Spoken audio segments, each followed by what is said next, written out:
Welcome to CIPI Connections, the podcast of the College of American Pathologists Council on Informatics and Pathology Innovation.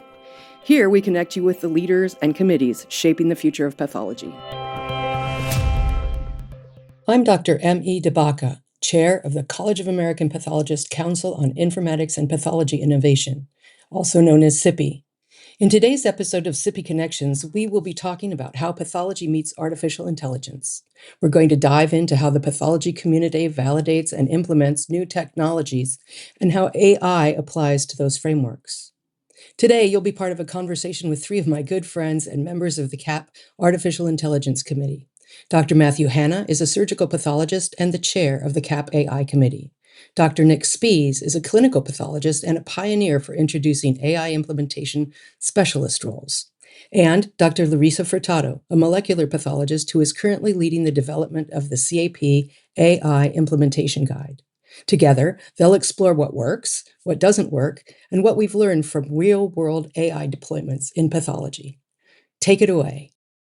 Thank you, Doc. We really appreciate you and all your support and really excited about the conversation today. So let's start with the good news. In anatomic pathology, we've long relied on structured workflows.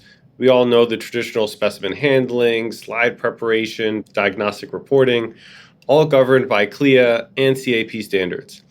So these are the frameworks that really emphasize accuracy, reproducibility, and above all, patient safety. So that mindset really translates beautifully to AI, which we can think of as just another test. So all of what we want to portray as in this concept is having AI be just another data point that is like any other test you would be reviewing and reporting. For example, validating a new immunohistochemical stain. It involves evaluating the performance criteria, the control tissues, documenting all of that. And that same rigor applies to AI model evaluation, doing the analytical validation, the precision testing, the clinical validation, and ongoing monitoring. Dr. Spies, what area of laboratory medicine have shown success in translating well to supporting AI workflows? Yeah, absolutely. So in clinical pathology, we certainly have that advantage in that a lot of what we do is focusing on numerical input data, which makes it a lot easier to start building out some of these proof of concept applications for areas like quality control, error detection, workflow optimization, and many others. We certainly have plenty of examples of this kind of high dimensionality data that would be really well suited for your classical machine learning techniques. Things like panels, your basic metabolic panels, your complete blood counts, and so on, or data sets like flow cytometry, where you're running a lot of immune markers, or things like mass spectrometry, where you have full spectra of input data that you have to kind of deconvolute and interpret. Wonderful. And what about in molecular pathology, Dr. Furtado? Molecular pathology, we already use bioinformatics pipelines for NGS analysis, and validating an AI model is to a certain extent similar because there is a need to train multiple models, fine-tune with separate data sets, lock configurations, and validate performance. And all of these steps have corresponding procedures when developing bioinformatics pipelines. So generally, the CIPI checklist requirements for molecular tests apply well to AI-based methods used in molecular oncology testing. So generally, the CAP checklist requirements for molecular tests really apply well to AI-based methods used in molecular oncology testing. Actually, Dr. Furtado, there was a recent article I read that looked at mapping some of those CAP checklist requirements and translating them to molecular workflows. Would you be able to comment on that? Yeah, we did a study in which we really look how well the existing CIPI checklists would translate into applications for AI-based molecular tests in molecular oncology. And what we noticed was that there are already several existing checklists that could be used for implementation of a molecular test that uses AI. Because, for example, we do need to validate a test before we implement it clinically. And every time we make changes, we need to revalidate that test. There are some other pre-analytic considerations, such as determining the minimum input for tumor testing that we do normally for sequencing. That we also know that most of the AI-based tests that use molecular, that are used for molecular, you need that as well.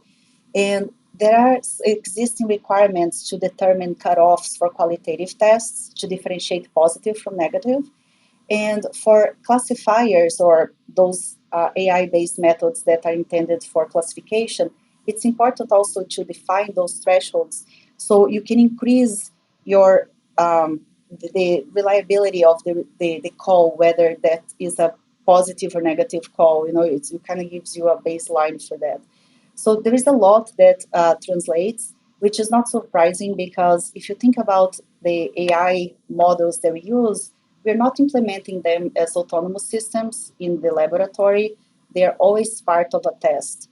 So they're either built in as part of a pipeline that analyzes the data, such as the methylation classifiers using DNA array data, or they can actually be adjuncts to the existing molecular pipeline. You can actually build an extra model, such as the microsatellite instability analysis, to be able to provide that additional data.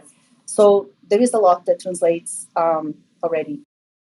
That's great to hear. I mean, I wish everything would translate over as easy, or we would have hopefully solved the issue of AI validation already.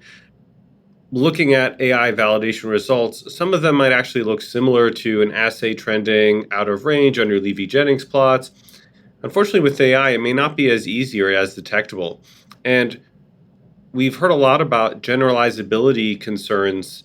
And just because a model works well at one site because it was trained on their local data, it doesn't mean that a different lab with a different patient demographics or different specimen profiles will see the same level of performance. Do our existing validation frameworks in pathology, do those conventional frameworks still work for molecular testing? In general, yes, but there are some gaps. For instance, the current frameworks don't address all the important aspects of data preparation, data management, or the use of independent data sets for training and validating AI models. There aren't clear standards for data quality either, but we know that AI models are only as good as the data they are trained on. And if the training data isn't diverse or representative of the real world entities and conditions that the model will encounter, the test might not perform well, especially for those underrepresented sample types. So it's really important for the training data set to be aligned with the intended use of the test. We also face challenges with explainability because, unlike bioinformatics pipelines, which are rule based systems, AI models, particularly neural networks, can be black boxes, which makes it hard to understand how they make decisions. But yet, the current regulations don't define minimum thresholds for explainability. And we also need strategies for updating models over time. For example, when is a model update just a patch, and when does it require full revalidation? Yeah, I think that's a really interesting question to kind of dive a little bit deeper on. At least in clinical pathology, we're really used to these kind of deterministic systems where we have, hundreds or if not thousands of discrete rules built into our middleware or our lab information systems that actually take kind of direct actions based on whether a value is too high or too low, or these really kind of discrete, perfectly explainable sets of kind of heuristics. For these AI models, the complexity is both a blessing and a curse in that you can get a lot of increased performance out of whatever you're trying to do with some of these more complex models, but it often comes at the expense of that explainability piece.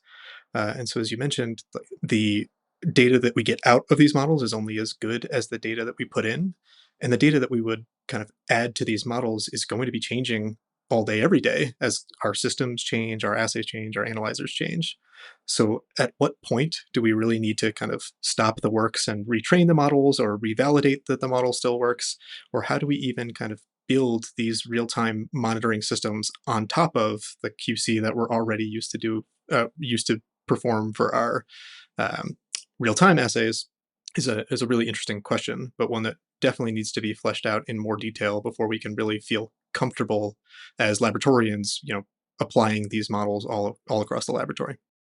Those are all really great examples. Thank you for sharing. I mean, I think this all really just circles back to patient safety.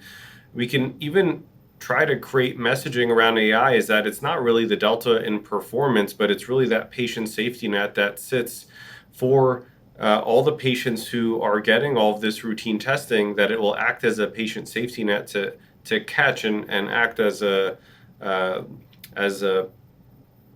triaging workflow for those who are rendering those interpretations and diagnoses. And we know that CLIA requires validation for any lab-developed test. Thankfully, we can still do those. And AI is no exception. I think most labs won't be building their own AI models. They're going to be licensing them or working with vendors to deploy them at their own hospitals. But the vendor claims don't replace that local validation that's needed or local verification that's needed. So the labs and the medical directors really still have to confirm that the AI works in their own lab, on their own cases, with their own equipment. So validation isn't a checkbox. It's a continuous process. We talked about ongoing monitoring, error tracking, quality management systems. These are all areas that are continue to grow and are really essential in deploying any test that involves machine learning or AI as part of it. Dr. Spies, I've been hearing a lot of really exciting pioneering work on a new role that might be helping with our AI deployments and ongoing monitoring, and called AI implementation specialists. Would love to hear more about that. Yeah, I think it's, obviously it's a really exciting time to be in pathology with all of the kind of new technologies and new tools that we'll certainly be able to start playing with, and a lot of laboratories will start implementing themselves. But with all of this new technology, obviously there comes a need for medical directors, laboratory staff, for really all of us to get as familiar as possible with not only kind of the nuts and bolts of how they work, but much more importantly with how do we ensure that they are safely and effectively doing what we are asking them to do.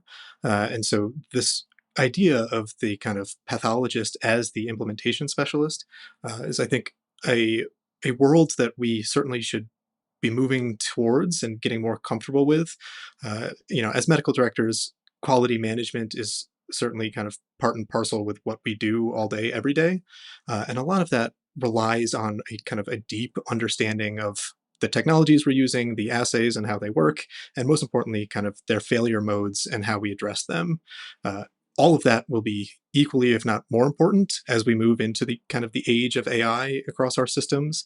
And so having pathologists that understand enough about the technology and about these validation studies, these ongoing monitoring and deployment studies, and all of the added nuance that comes with these really powerful tools will just be another added kind of skill set that will be really important for us to both develop kind of organically and to explicitly start to teach in our residency programs and our fellowships and beyond. This has been a fascinating conversation. As you can see, pathology has strong frameworks that can guide AI integration, but we need to adapt to meet the unique challenges. The emerging roles of AI implementation specialists and guides will be critical. If you're attending the CAP 25, please check out the presentations at our Innovation Hub. Let me be the first here to thank Drs. Furtado, Spies, and Hanna for joining us today, and thank you, our listeners, for tuning in to CIPI Connections. Thanks for joining us for insights, updates, and the people behind the innovation. This has been CIPI Connections, where ideas meet action in pathology.